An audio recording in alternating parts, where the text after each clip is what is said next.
Regardons le Seigneur Jésus. Nul ne saurait dire que la vie du moi en Christ ait été semblable à notre propre vie du moi. Souillée, corrompue, pécheresse. Pas du tout. Et cependant, le Seigneur avait une vie du moi, mais une vie du moi sans péché. Pour lui, la vie du moi signifiait simplement qu'il pouvait agir et parler, penser, juger, se mouvoir par lui-même. C'est tout. Non pas avec une intention mauvaise, ni poussé ou influencé par quelque chose de pécheur ou de corrompu, mais simplement de manière indépendante. Il aurait pu faire beaucoup de bonnes choses indépendamment et dire beaucoup de bonnes choses indépendamment. Mais bien qu'il n'eût point de péché en lui, il prit l'attitude et la position de quelqu'un qui ne pouvait ni ne voulait à aucun moment agir ou parler en dehors de son Père. Car cela aurait été la vie du moi. Il aurait pu naturellement devenir mauvais. Et c'est ce que Satan cherchait. Et nous pouvons laisser cela. Mon point, c'est que vous et moi, nous ne devons pas penser à la vie du moi uniquement comme à quelque chose de corrompu. Il y a beaucoup de choses faites pour Dieu, avec les mobiles les plus purs, mais qui sont faites par nous-mêmes. Il y a beaucoup de pensées, d'idées, de jugements qui sont sublimes, magnifiques, mais qui sont nôtres et qui, si nous connaissions seulement la vérité, sont entièrement différentes de ceux de Dieu. Non, le moi n'est pas nécessairement la chose nettement corrompue.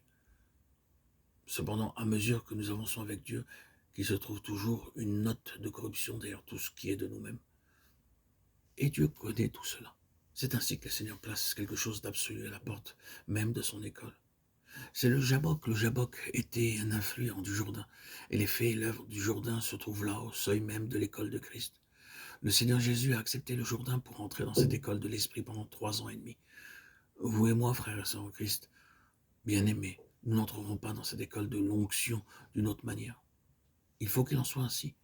Si vous et moi, nous voulons apprendre Christ, ce ne sera que dans la mesure où la nature de Jacob sera brisée en nous. Je ne vous parle pas de façon simplement doctrinale ou technique. Croyez-moi, je sais de quoi je parle. Je connais cette chose comme la plus grande réalité de mon histoire. Je sais ce que c'est que d'avoir travaillé de toutes mes forces pour Dieu et de prêcher l'évangile de moi-même pendant des années. Oui, je sais quel labeur ardu cela représente lorsque le ciel est fermé au-dessus de notre tête. Combien de fois me suis-je tenu en chair en me disant dans mon cœur, si seulement je pouvais d'une manière ou de l'autre voir s'ouvrir cette voûte au-dessus de ma tête. Et si je pouvais, au lieu de prêcher ce que j'ai tiré des livres et relevé dans mes cahiers de notes pour l'étudier à fond, si je pouvais me débarrasser de tout cela et sous un ciel ouvert proclamer ce que Dieu dit dans mon cœur, ce fut un désir ardent durant des années. Je sentais qu'il y avait quelque chose comme cela, mais je ne le trouvais pas avant d'avoir connu dans mon expérience la grande crise de Romains 6 et avec elle le ciel ouvert. Tout a toujours été différent depuis lors. Or, cette parole,